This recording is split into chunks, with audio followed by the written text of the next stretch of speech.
Now I want to talk about some stuff that goes on in your brain.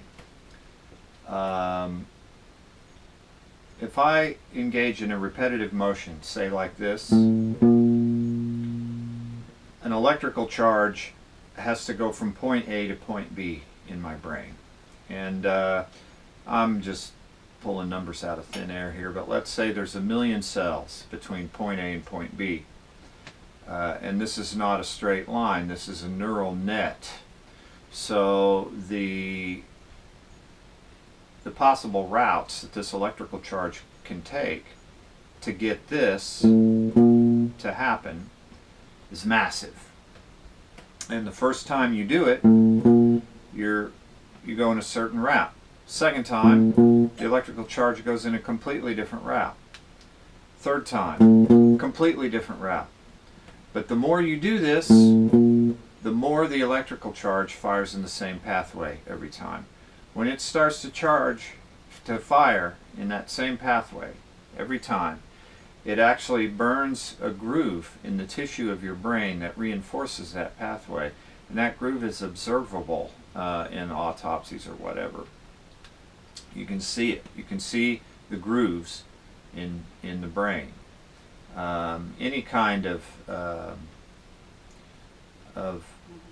habitual pattern, that's how habits are created, is repetitive behavior.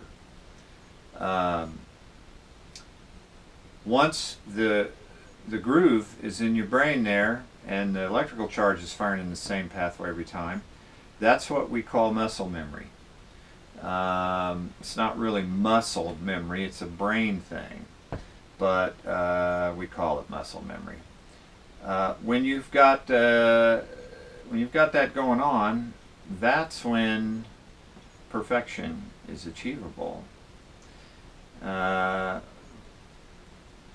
classical teacher told me that once. He said, the goal is perfection. The goal is to play this piece perfectly every time you play it. And the goal is achievable. And my reaction was, that's not right. Perfection by definition isn't achievable because you can always be better than you are. So how could you be perfect? Well, that's not really there's a lot of false assumptions there. Take this exercise.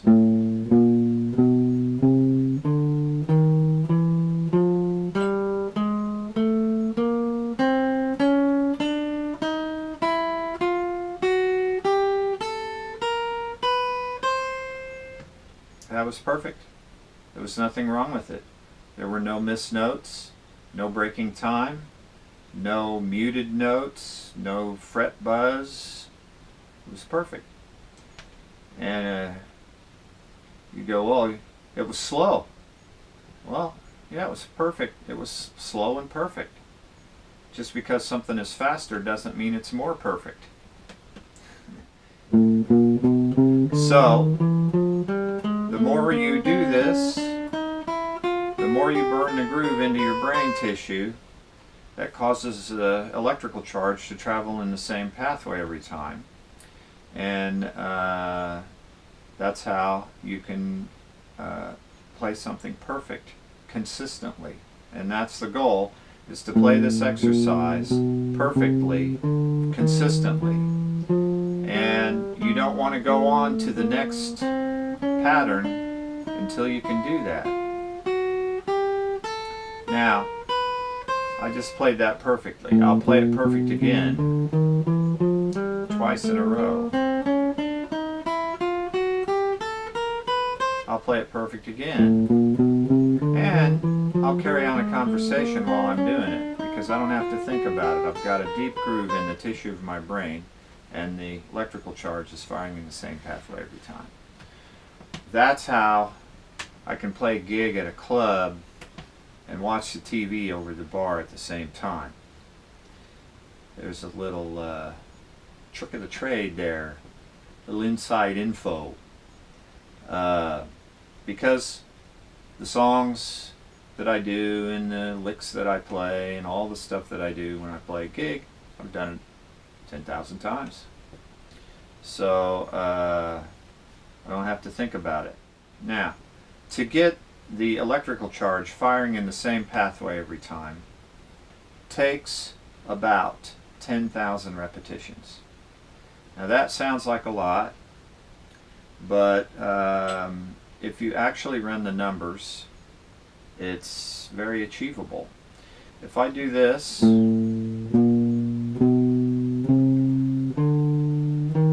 that's about 2 notes a second. So at that speed, it'll take 12 seconds to get across 6 strings. If I do that 5 minutes a day, 6 days a week, and I don't speed up, I will get to my 10,000 repetitions in 9 months. Not years, 9 months. If I do it for 10 minutes a day, now I'm down to 4.5 months. 15 minutes a day, and we're talking about a matter of weeks. And you're still less than a half an hour every day to get to that point. So it's very achievable. I said 6 days a week. It is beneficial to take 1 day a week off. Your brain does stuff on that day that it doesn't do on the 6 days when you're actually doing the work. It's an integrative function. What'll happen is you'll have this experience over and over again. You work on something for a few days, and 4, 5, 6 days, and it seems like you're not making any progress at all. You're just beating your head against a brick wall. You're getting frustrated. You're working at this every day, and you're not making any progress. Put the guitar down for a day, walk away from it, don't even touch it, come back the next day, and a lot of times you'll find that as soon as you start to try to do that again, boom, it's there. It feels like a quantum leap. But it's not really a quantum leap because you did that work for 6 days. And on the day that you took off, your brain did some stuff on that day. It integrated a bunch of data, and then enabling you to be able to do whatever it is you were working on. You'll find that cycle happening over and over and over again, and after a while you shouldn't be so frustrated about working on something for several days and seemingly not making any progress. All work that you do contributes to progress. It's just that sometimes you need to take a day off, and your brain will work on this stuff at a subconscious level and integrate things, and then the next day when you come back to it, boom, there it is. So take a day off. It's beneficial.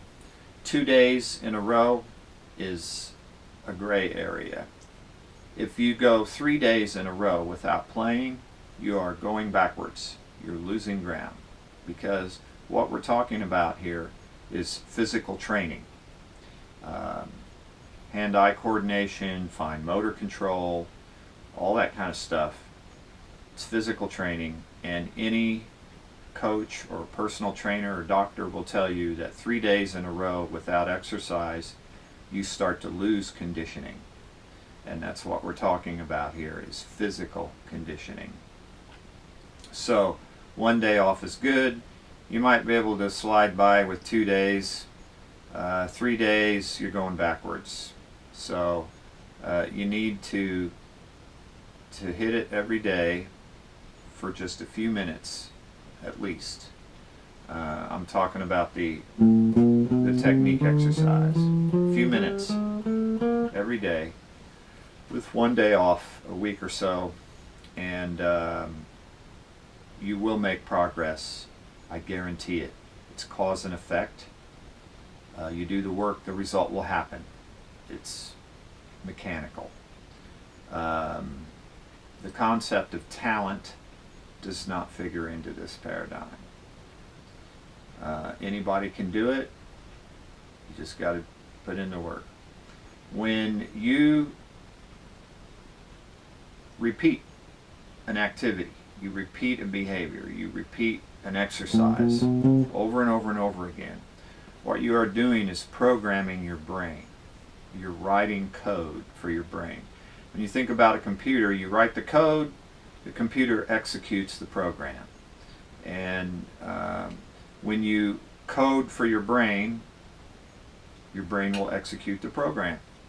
And the way you code for your brain is by repetition. So that is why you hear teachers constantly harping on, you need to practice more, you need to practice more, you need to practice more. But they never tell you why. And when I learned this stuff, it was very helpful. It was motivating because I was like, oh, well, that's easy. I can do that. Anybody can do it. You just got to put the reps in. You got to go to the gym every day and do the reps. And if you do the reps, the result will happen.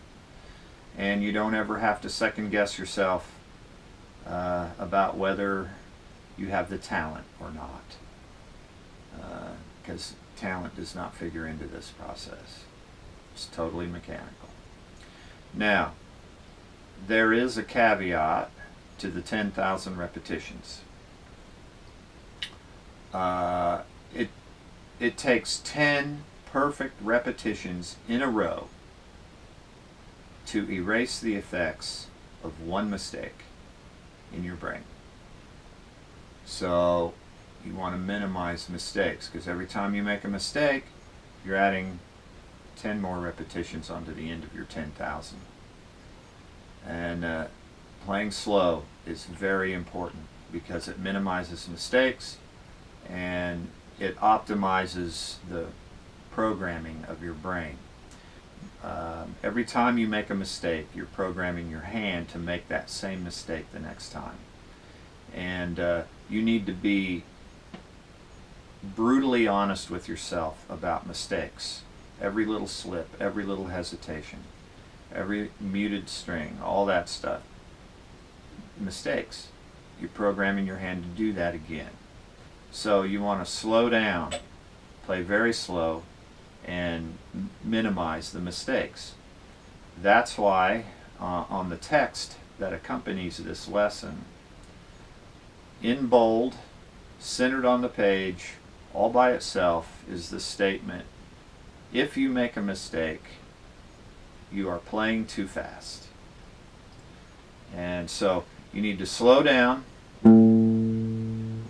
play very slow, concentrate on doing everything perfectly, no mistakes. It takes a highly focused concentration, and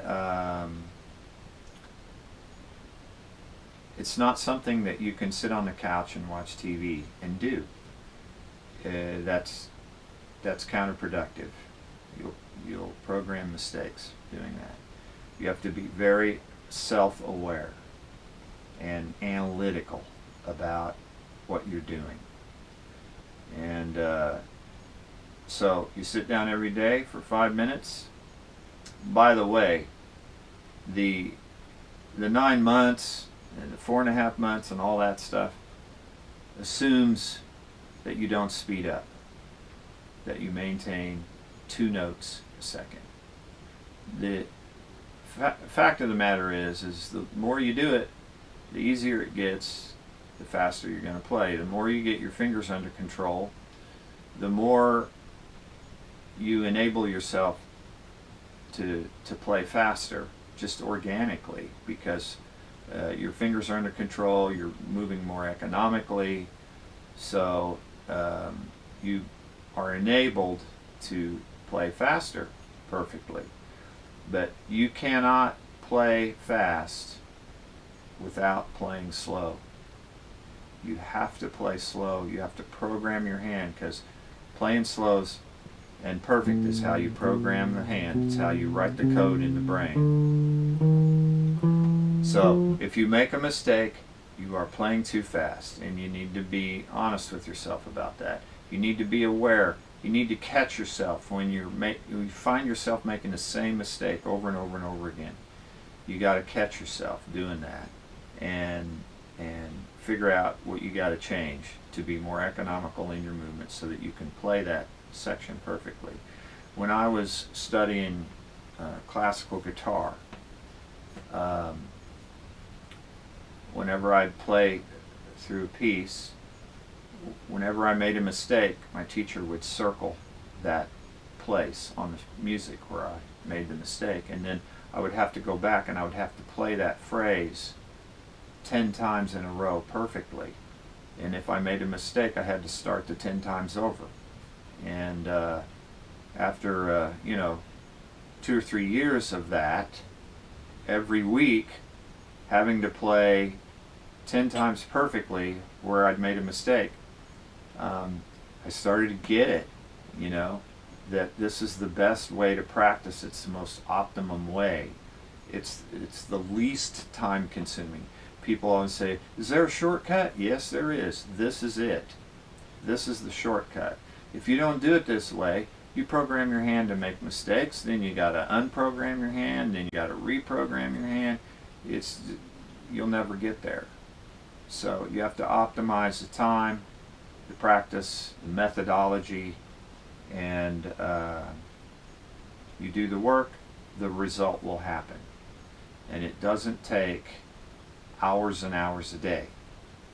The more time you put in, the quicker you'll progress, but you can progress with a very limited amount of time.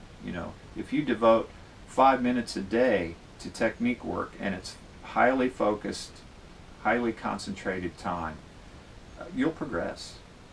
Cause and effect, it'll happen. Just think about lifting weights for 5 minutes every day.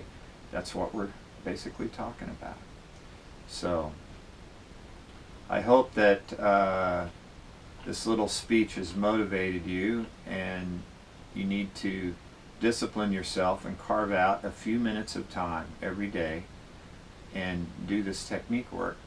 There are 24 patterns on this page. That's every mathematically possible combination of 4. So once you've worked through all 24 patterns, you've grooved your brain for every possible combination of 4 fingers. You'll never run into a lick or a scale or a pattern or anything that uses a fingering combination that you don't already have a groove for. And that's a beautiful thing. See, you do that work up front, and then everything after that is a lot easier. So I hope that it's been motivating, and it was for me when I figured all this stuff out. I will see you next time.